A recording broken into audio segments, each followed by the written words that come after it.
tu réfléchis quand tu agis un petit peu. Est-ce que tu vas bien? Va demander de l'aide. J'ai peur, hein. Mais quelle génération stupide. Tu dois le quitter. Non, pour un homme qu'on accueille la juge Dream. Bonjour, bonjour. Ici, juge Dream. Que la session commence. Silence.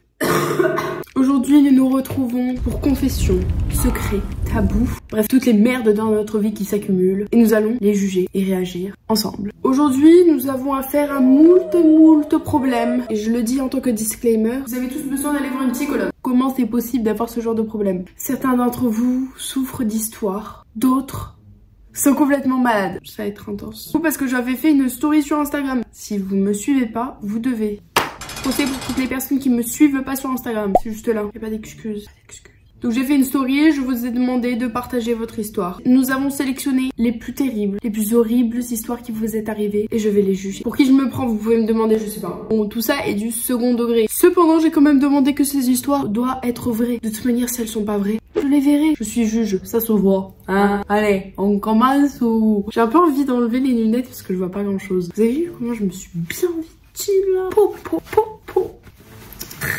1, 2, 3, let's switch this up. Première histoire. Tout ça restera bien sûr anonyme, que cette personne ait quand même une réputation dans le futur. Je suis tombée amoureuse de mon cousin éloigné et il m'a menti en disant qu'il était célibataire. Déjà, ok, je parle après. Alors qu'il était en couple, au final il me dit qu'il m'aimait, mais qu'il veut pas être en couple, alors que je l'ai su qu'il était en couple et j'ai rencontré sa meuf. Et je suis devenue super copine avec elle pour me venger de lui. Et ça a marché, les deux se sont éloignés, mais au final je l'aime plus. Voilà. Madame. Non. D'après la règle numéro 1 du code de juge Dream, on ne tombe pas amoureux de ses cousins. Le lien familial. Éthiquement, c'est un peu étrange. Je sais que l'amour, ça n'a pas d'âge, mais ça a du sang, hein. Ça, la famille, faut penser à ça. Et ensuite, le mec est un menteur. De toute manière, on est en 2023. Est-ce qu'il faut faire confiance aux hommes? Non. Deuxième règle, tu as cassé le girl code. Tu es devenu machiavélique. Tu as décidé de mettre en péril une relation amitié pour un homme. Pour un homme, tu as décidé de faire être une fausse amie pour qu'il s'éloigne. Ça, c'est génial. C'est machiavélique, mais ça se fait pas. Je regrette ma première fois parce que j'ai été forcée par mon copain et on est toujours ensemble, mais voilà. Numéro 1. Quelle est la raison pourquoi tu regrettes ta première fois? Si tu regrettes, c'est que tu fais pas confiance à la personne.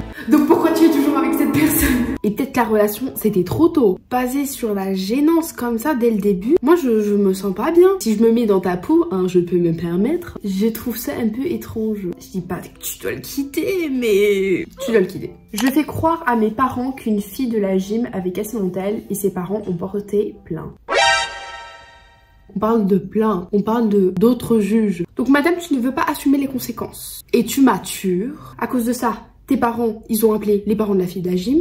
Les parents de la fille de la gym nous ont dit non. Tout ça parce que tu ne veux pas assumer ta propre erreur. Coupable. Bon, je comprends, le téléphone ça coûte cher, mais moi j'ai cassé mon téléphone. Mais non, t'es plainte. Bah tu m'étonnes, et après ça s'est passé comment? Bah du coup tu t'es enfoncé encore plus dans la mouise, tu t'es encore plus enfoncé dans les mensonges, c'est pas bien. J'ai surpris mes parents faire un soir et j'arrivais pas à dormir à mes 9 ans. Là, on parle d'un traumatisme. Un traumatisme d'enfance. Écoutez, je suis désolée à toutes les personnes qui ont dû vivre ça. Déjà, les parents réfléchissaient un petit peu. Non, mais surtout, tu vois pas tes parents de la même manière. Il y a un malaise qui est présent et je ne recommande pas, quoi. Comment ça t'as surpris? Non, mais c'est pas ta faute, c'est pas de sa faute. Déjà, tu es une victime. Je suis désolée pour toi. J'espère que tu vas survivre, j'espère que tu vas mieux. Prochaine victime. Ma meilleure amie et moi avons volé les réponses du Néval dans le sac de la prof, se trouvant dans son sac qui était resté dans la classe pendant la récréation. On est monté dans la salle qui n'était pas fermée à clé et avons volé les réponses pour les apprendre par cœur. On a eu 20 sur 20. J'appellerais ça du génie. Voilà, bravo. Je dis que c'est du génie parce que j'ai un peu un problème contre le système français à nous faire apprendre des réponses stupides, des choses par cœur, alors qu'on l'a jamais réutilisé dans notre vie. Le théorème de Pythagore. Est-ce que j'ai utilisé ça une seule fois dans ma vie? Non. Et j'en ai sué toute ma vie. Une journée de plus sans avoir utilisé son théorème. Donc, je dirais que c'est la faute de la prof. Faut faire attention à ses affaires. Vous êtes courageuse, vous êtes des génies. Moi, je respecte ça. J'étais chez un pote et elle a reçu une nude de son mec. Sauf que c'est moi qui ai ouvert. Analysons la situation parce qu'il y a plusieurs problèmes. Numéro 1, d'où c'est toi qui ouvres son téléphone? Je comprends que vous êtes potes, mais il y a un certain moment de vie privée à respecter. En vrai que j'avoue quand t'es potes, ouais, bon, ouais. Déjà, numéro 1, faites pas de nude. Des photos comme ça, c'est toujours dangereux. Ça peut se screenshotter. Nouveau mot dans le dictionnaire. Je n'ai toujours pas compris le but de faire ça. Ah, le monde virtuel, notre génération. Mais en tout cas, c'était bien gênant, hein, j'imagine. J'espère que tu l'as pas dit à ta pote, hein, parce que sinon, c'est foutu. Hein. Les nudes, c'est hyper intime. Bah, force à toi. Maintenant, tu sais l'anatomie d'un homme. J'ai passé 10 ans à aimer le même mec. Et quand il a voulu de moi, j'ai dit non. T'as dit non, mais t'es complètement délusionnelle. Mais tu réfléchis quand tu agis un petit peu, madame. Ouais, mais 10 ans, c'est plus que la moitié de ma vie. J'avoue que quand tu sais la phase crush, c'est beaucoup mieux que quand t'es en couple, genre être dans sa propre bulle, s'imaginer des scénarios avec son crush, c'est incroyable. Mais quand même, tu veux un peu que ça devienne réalité. Donc pourquoi t'as dit non? Vous savez, ça fait partie des plus gros regrets, hein, madame. Hein. J'espère qu'il était BG en tout cas, parce que 10 ans sur le même mec, veut dire que vous êtes loyal. Et ça c'est important, mais vous êtes vraiment stupide. Non, je comprends pas la façon d'agir. J'étais en couple avec un mec et quand on se disputait, il me disait si tu me quittes, je me suicide. Ah ça c'est subtil comme sujet, hein. J'ai l'impression que maintenant on peut ressortir le mot suicide comme ça, comme si c'était rien. Mais le suicide c'est quand même mettre fin à sa propre vie. C'est pas quelque chose qu'on prend à la légère. En fait ça m'énerve quand les gens disent ça, parce que du coup tu sais pas si c'est vrai ou pas. Déjà c'est hyper toxique et perturbant. Quand t'es dans une situation où tu mets toute la faute sur toi, ce n'est pas ta faute. Il faut le rationaliser, déjà lui demander de voir une psychologue. Donc si ça va pas bien dans sa tête, ça va impacter aussi ta tête, donc tu vas pas bien. On veut pas ça. Déjà j'espère que tu l'as quitté, j'espère que tu as trouvé une manière de le quitter. Cette réaction est très toxique. T'essaies de trouver une manière de lui dire que ce n'est pas normal de réagir comme ça. Tu dis que tu n'as plus de sentiments pour lui, tu n'as pas envie de te forcer. Il y aura plein d'obstacles dans la vie et c'est pas ce petit obstacle de break-up parce que j'imagine que vous êtes quand même assez jeune. Et si t'as envie de te suicider à chaque obstacle dans ta vie, là tu vas pas survivre très longtemps. T'as pas plein de vie comme dans Mario Kart, hein. Je pense que pour moi, cette personne est assez immature. Que c'est pas quand la vie devient un peu difficile, même si je comprends que la personne il l'aime tant, il faut qu'il comprenne aussi que la personne ne l'aime plus. Oh, mais quelle génération! Je comprends que maintenant tous les politiciens ont peur de notre avenir, ont peur pour notre avenir. Un soir, alors que j'étais en appel avec mon meilleur ami, je lisais une histoire sur un site qui répertorie des creepypastas en sachant qu'il m'avait appelé car il ne se sentait pas bien, comme si quelqu'un l'observait. Bref, il savait qu'il n'était pas seul. Au moins tu te trouves pas seul, hein. Sur ce site, il y avait une phrase flippante qui changeait à chaque refresh de la page. Et là, cette phrase, remettez les miroirs, vous regardez, nous ment. Je lis la phrase à mon meilleur ami et il se met à avoir très peur car quelques minutes avant, il avait retourné ses miroirs. Non mais c'est une coïncidence. Non mais je vous dis, hein, faut pas foutre la merde avec les fantômes parce que moi j'y crois. Hein. Déjà il y a une théorie sur les miroirs. Jamais mettre ces deux miroirs en face parce que c'est un peu le portail des fantômes. Ça je le respecte, hein, vraiment. J'ai peur. Hein. Mais du coup, force à vous, hein, parce que moi je me sentirais pas bien de dormir. Hein. Non, moi je me sentirais pas bien du tout. Hein. En tant que juge, je peux rien vous dire. Une fois que vous avez convoqué les fantômes, vous ne pouvez pas les faire disparaître. Sans faire exprès, j'ai renversé le pot avec l'argent d'une SDF. Je suis repartie en pleurant MDR. Faut pas rigoler. C'est horrible parce que on est tellement focalisé sur notre propre vie qu'on regarde même pas ce qu'il y a en dessous de nous. Et là, si tu pars et tu donnes même pas une pièce, tu te dis bad karma pendant toute ta vie. Donc force à toi. J'espère que tu as eu un bon karma. On est de retour. Moi, je pense le truc le plus bizarre que j'ai fait, c'est de manger mes ongles de pied.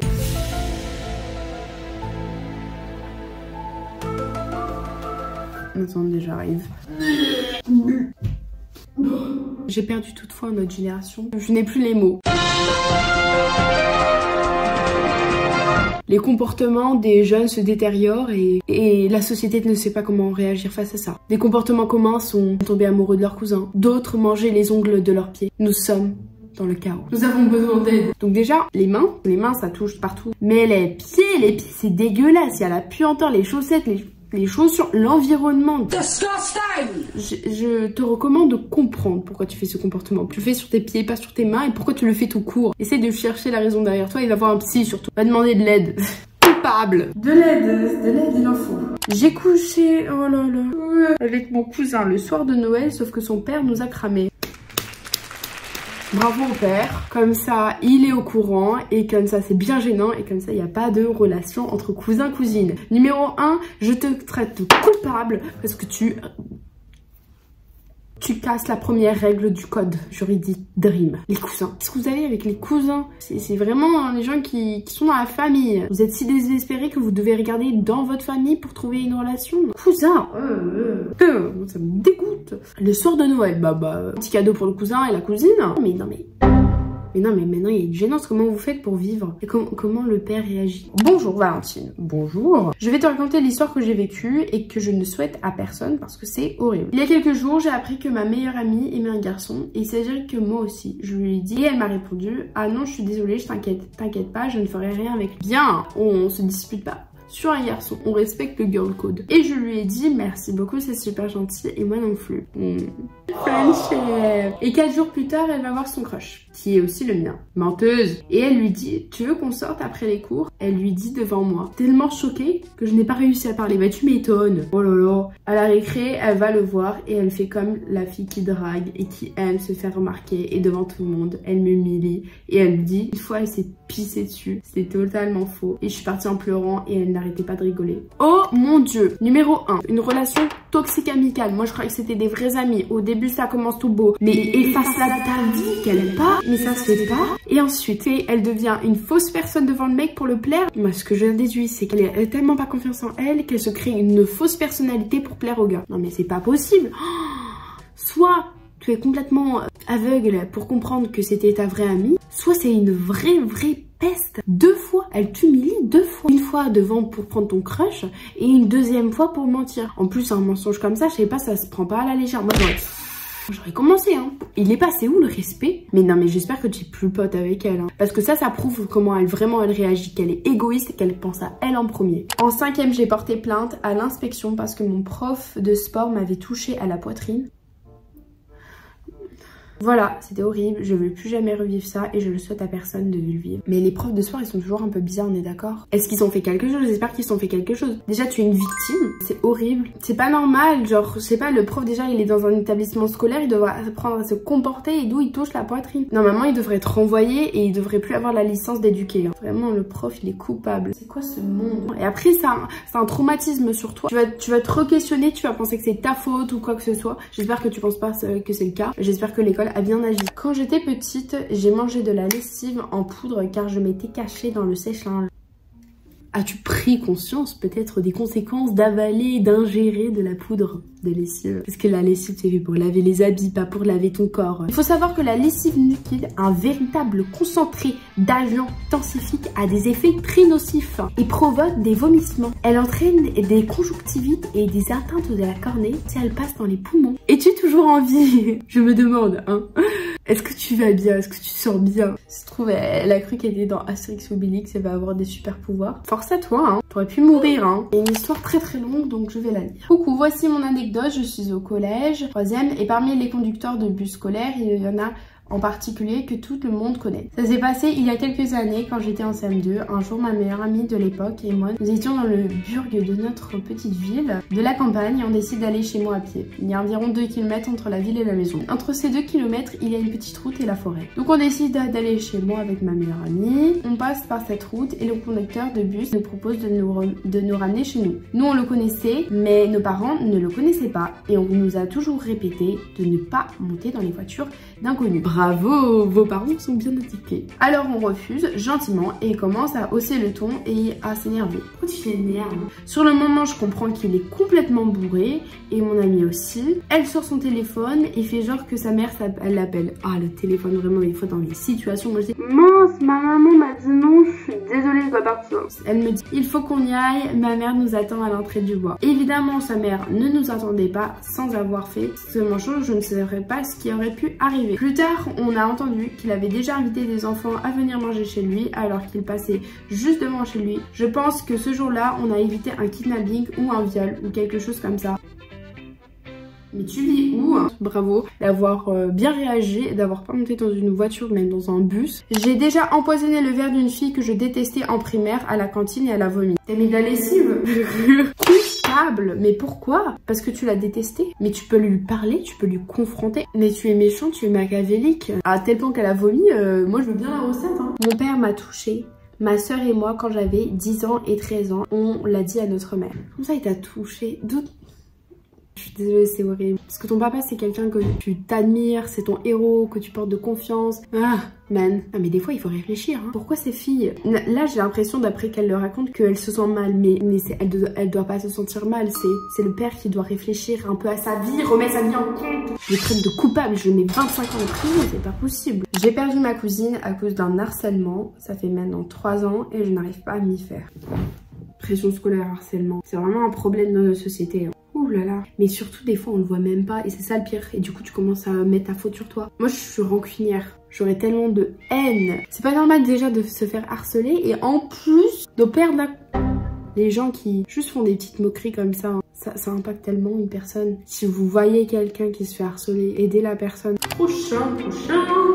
Changement de perspective. Enfin, j'espère, j'ai envie que ce soit un peu plus joyeux. L'année dernière, mon papa et moi, on parle de papa là, nous nous disputions tous les jours. Et quand les cours ont commencé et que j'ai commencé à me faire des amis, je voulais les présenter à mes parents. Mon papa était content que je me suis fait des nouvelles copines. Elles sont venues chez moi et mon papa m'avait dit qu'elles étaient géniales. Puis j'ai commencé à faire plein de sorties avec elles. Jusqu'au jour où mon papa m'a ramenée chez une copine et il m'a dit: bon Olivia, tu fais trop de sorties avec tes copines de merde là. Je veux plus en voir une seule à la maison. En plus, tu te maquilles comme une... Bientôt, je vais te lâcher sur le trottoir. Suite à ça, arrivent mes notes scolaires. Ma moyenne a chuté à cause des reproches qu'il me faisait. Pourtant, j'essayais de faire de mon mieux tout de même. À cause de mes notes, il a commencé à devenir violent avec moi. J'avais des bleus sur le corps. The woman was too stunned to speak. Et après ça, je me suis mutilée et j'ai des preuves. Encore aujourd'hui, je me fais du mal puisque ça ne s'arrête jamais. Oh non. Et je vais pleurer.